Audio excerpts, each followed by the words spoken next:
Today we will discuss about protozoan parasites in man.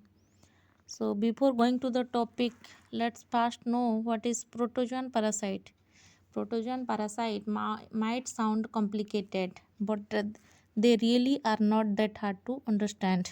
We make learning about these single-celled organisms easy. You will look at each part separately.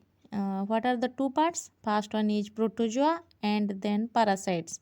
These two words combinedly form protozoan parasite, and then you will combine them. After reading all of this information, you were able to sure to be an expert in this topic. तो protozoa क्या है? ये एक eukaryotic organism होता है, जो नीचे हम फिर से इसके बारे में डिस्कस करेंगे। और पैरासाइट जो कि हमारे बॉडी में हम रहते हुए हमको हार्म करते हैं, ठीक है, उसको पैरासाइट बोलते हैं। पैरासाइटिक रिलेशनशिप जो होता है उसमें एक ऑर्गेनिज्म दूसरे ऑर्गेनिज्म में हार्म जो करता है उसको पैरासाइट बोलते हैं। इसमें एक बेनिफिशियल रहेगा और एक जो होस्ट बॉडी जिसके अंदर ये पैरासाइट रहता है, प्रोटोजोआ रहेगा, उसका बॉडी हार्मफुल होगा, ठीक है। What is A protozoan anyway? Let us discuss about that. It is a eukaryotic organism because it is a cell that contains a true nucleus and is bounded by a nuclear membrane. ये eukaryotic नहीं है protozoa, ठीक है, ये eukaryotic है क्योंकि इसके यहाँ पे एक ट्रू न्यूक्लियस रहता है एंड उसके बाहर सराउंडिंग हो करके एक न्यूक्लियर मेम्ब्रेन प्रेजेंट रहता है। It consist of only a single cell and is so small, बहुत छोटा सा माइक्रोस्कोपिक होता है ये। Then we usually can not see it without using a microscope. The protozoa group is very diverse and has about 50,000 member each with its own personal characteristic. बहुत सारे ऐसे protozoan parasite हैं हमारे बॉडी में जो ज़्यादातर से हार्मफुल होता है। हम कुछ उनमें से डिस्कस करेंगे। Almost like how every human being is different from another.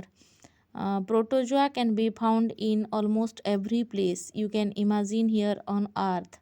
Protozoa हमारे अर्थ पे सारे एनवायरनमेंट में वो फिट होकर के रह सकते हैं। From the deepest part of the ocean to the top of the highest mountain, protozoa are there.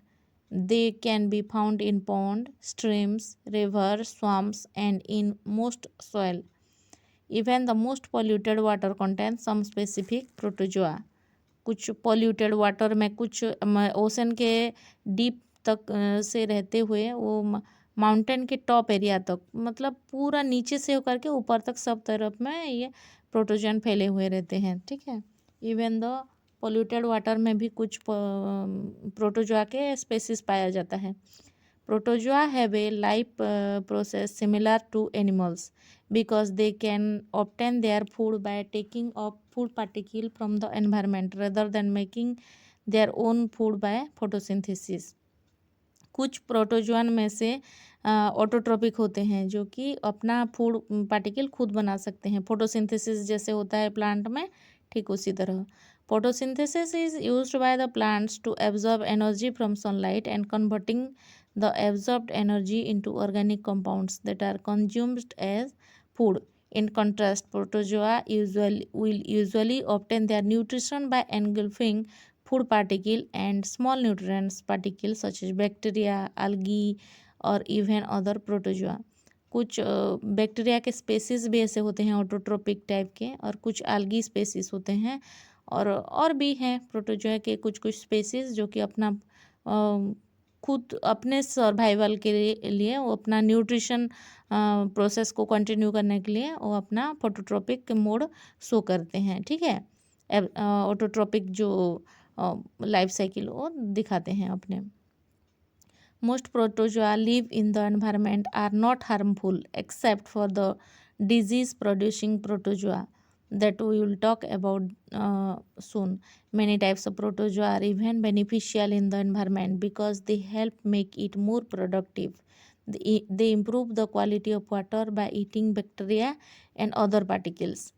जितने प्रोटोजोआ के स्पेसिस होते हैं उनमें से कुछ कुछ हार्मफुल होते हैं बॉडी के लिए हमारे, और कुछ कुछ हार्मफुल नहीं होते हैं, जो कि कुछ यूजफुल होते हैं जो हमारे एनवायरनमेंट में रह के हमें हेल्प करते हैं, जैसे कि कॉर्ड फॉर्मेशन के लिए रहते हैं कुछ बैक्टीरिया, वो हमारे बॉडी के लिए बेनिफिशियल रहते हैं। और कुछ प्रोटोजोआ स्पेसिस में से जो कुछ कुछ जैसे कि नीचे देखेंगे हम इसमें प्लाज्मोडियम के स्पेसीज, ट्रिप्नोसोमा के स्पेसीज, ये सारे कुछ हैं प्रोटोजोअन स्पेसीज जो कि हार्मफुल भी हैं हमारे बॉडी में, बॉडी के लिए हमारे, ठीक है। What is a parasite then? Parasite क्या होता है? A parasite is an organism that gets food and shelter on or in another organism but does not give anything to the survival of the host. वो एक दो organism यहाँ पे involve रहते हैं पैरासाइटिक मोड में। एक तो जो प्रोटोजोआ स्पेसिस जो कि इफ़ेक्ट करेगा हमें, और हम ह्यूमन बींग सपोज हम रहेंगे होस्ट, तो हमारे बॉडी में वो आ करके रहेंगे, तो इसमें उनका बेनिफिट है, हमारा कुछ नहीं है, हमें हार्म करेंगे वो लोग।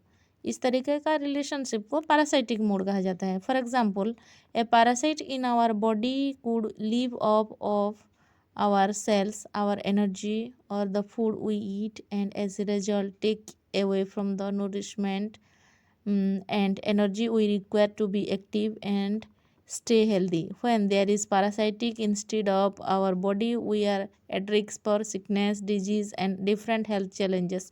उनके रहते हुए फिर हमारे बॉडी में पैरासाइटिक मोड दिखाएंगे, तो हमें सिकनेस होगा, डिजीज़ होगा, डिफरेंट प्लाज्मोडियम के इन्फेक्शन से हमें क्या होता है, मलेरियल पैरासाइट डिजीज होता है, ठीक है, मलेरिया हो जाता है, फीवर हो जाता है, और सीरियस केसेस में ये सारे में डेथ भी हो सकता है, इसीलिए ये पैरासाइटिक मोड हुआ। Won't my immune system get rid of a parasite if it's in my body? Although the answer of this question is yes, it's not as simple as a parasitic being recognized and then eliminated. Body में हमने उसको recognise कर लिया और immediate निकाल दिए, ऐसे भी नहीं होता है, ठीक है। Parasites are tricky things, they can live in our body without us even knowing they are there. हम उनको पहचान भी नहीं सकते कि हमारे बॉडी में किस तरीके से वो आ रहे हैं, ठीक है। कुछ फूड पार्टिकल के थ्रू, कुछ वाटर के थ्रू, कुछ फेसेस में आ जाते हैं, कुछ हमारे बॉडी में जैसे भी हम थोड़ा सा अपने केयरलेस के वजह से कभी कुछ कहीं किसी जगह में टच कर लेते हैं, हेल्थ हाइजीन अगर ठीक से मेंटेन नहीं रहेगा तो ये सारे इन्फेक्शन होने का चांसेस ज़्यादा होता है। और हमारे इम्यून सिस्टम जब डाउन रहता है तब हमें ये लोग डिजीज़ कॉज करते हैं। They are able to reproduce and survive right under the immune systems nose without being discovered. How they do this remains as a mystery. कैसे आते हैं, क्या आते हैं, ये हमें नेकेड आई में दिखेगा नहीं, ठीक है। Parasites like protozoa live almost everywhere and can easily get inside in us in many different ways. हमारे बॉडी में different different organism different different mode of life cycle उनका दिखा करके हमारे बॉडी में रह सकते हैं। Some of these ways include insect bite, walking around without shoes और socks on, drinking dirty water, eating raw fruits and vegetables, and touching something dirty like a doorknob or money, and then touching our faces or mouth. ये सारी जब हम अपने daily life में ये जब करते हैं, जैसे कि कोई जगह पे छू लिए, हाथ को अच्छे से नहीं धोए हुए नहीं धो करके मुंह में नाक में से टच होगा तो उसी थ्रू में वो घुस भी सकते हैं, ठीक है। और रॉ फ्रूट्स वेजिटेबल्स जो खा लेते हैं हम बिना अच्छे से कुक करके अच्छे से धोए हुए, तो उसमें भी हमारे पेट तक को पहुंच सकते हैं, स्टोमक में पहुंच के वहाँ पे अपना लाइफ साइकिल फिर कंटिन्यू कर सकते हैं। कुछ कुछ प्रोटोजन पैरासाइट्स जो होते हैं हमारे स्मॉल इंटेस्टाइन लार्ज इंटेस्टाइन में भी रह के वो अपना लाइफ साइकिल कंटिन्यू करते हैं, इसी तरीके से वो आ जाते हैं बॉडी में। कभी कभी हम ये विदाउट शूज और सॉक्स ऐसे वॉकिंग करते हैं। फिर कभी इंसेक्ट्स बाइट से भी कुछ कुछ होता है, जैसे कि फ्लाइज भी कैरियर हो सकते हैं, मॉस्किटो हो सकता है, इस तरीके से हमारे बॉडी में वो अंदर आ सकते हैं।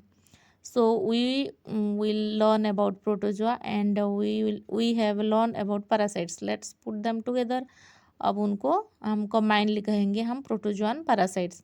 So what is A protozoan parasites? A protozoan parasite is basically a protozoan that help adapted to invade and live in cells and tissues of other organism में आकर के रह के अपना आराम से जो लाइफ साइकिल सर्वाइव करेंगे उसको हम प्रोटोजोआन पैरासाइट बोलेंगे.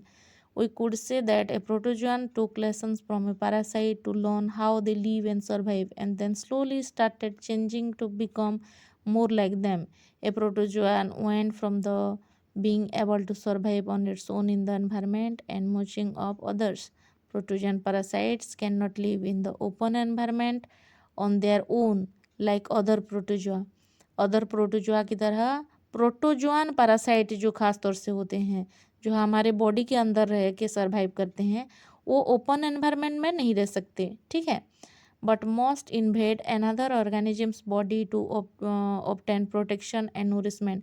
उनमें से कुछ कुछ प्रोटोजोआन जो होते हैं वो एनवायरनमेंट में रहते भी हैं बाहर में, बट जो प्रोटोजोआन पैरासाइट जो होते हैं उनको होस्ट बॉडी चाहिए रहता है. जैसे कि ह्यूमन बीइंग, डॉग, कैट, किसी को भी वो अटैक करके उनके अंदर वहाँ पे लाइफ साइकिल अपना कंटिन्यू कर सकते हैं. There are several protozoan parasites that cause problem. They are present in our food, soil, and water, and can make us very sick if they ever sneak inside us. Each different protozoan parasites can cause a different sickness or disease in our bodies. different organisms protozoan के और spaces हमारे body में different other type के disease और sickness create कर सकते हैं.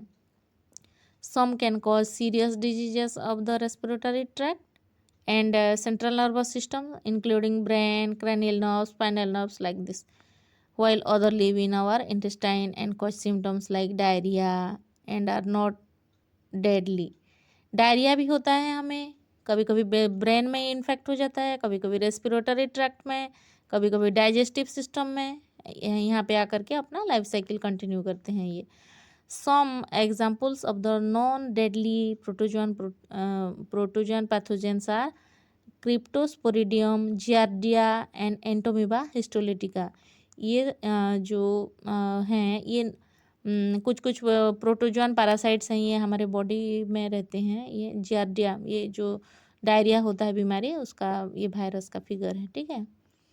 फिर ये अदर स्पेसिस जियार्डिया का एक है. फिर यहाँ पे एंटोमीबा हिस्टोलिटिका. फिर ये it is hard to protect our cell from protozoan parasites that are in the environment because they produce cyst. तो हमारे बॉडी में वो सिस्ट प्रोडक्शन कर लेते हैं, मतलब अपना ऑफस्प्रिंग वहाँ पे जनरेट कर लेते हैं.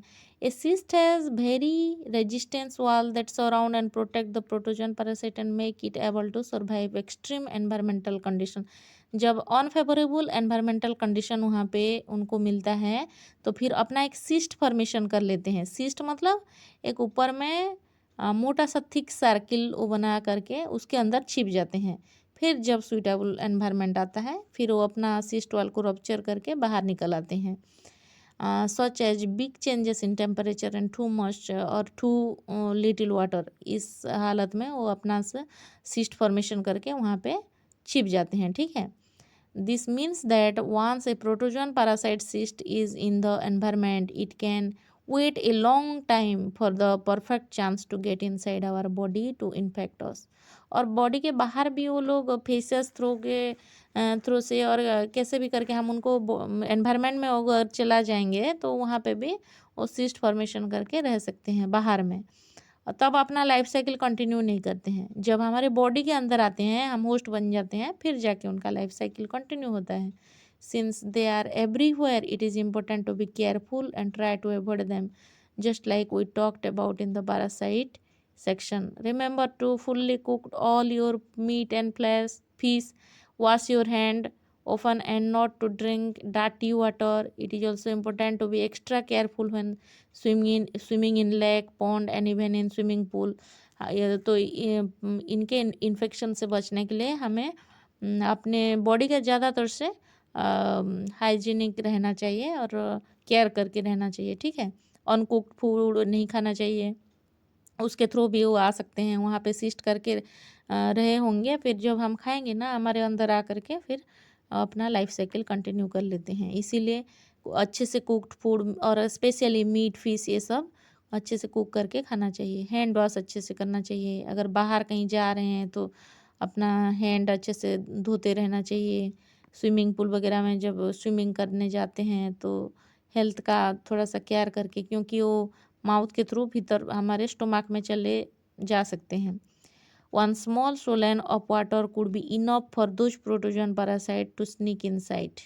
Even if the water seems clean, we now know that protozoan parasites are microscopic and are very tough to get rid of. तो ये कोई बड़ा सा दिखने वाला चीज़ नहीं है ना, एकदम माइक्रोस्कोपिक है, तो आराम से बॉडी के अंदर घुस जाते हैं ऐसे डार्टी वाटर में, अब फूड के थ्रू ऐसे।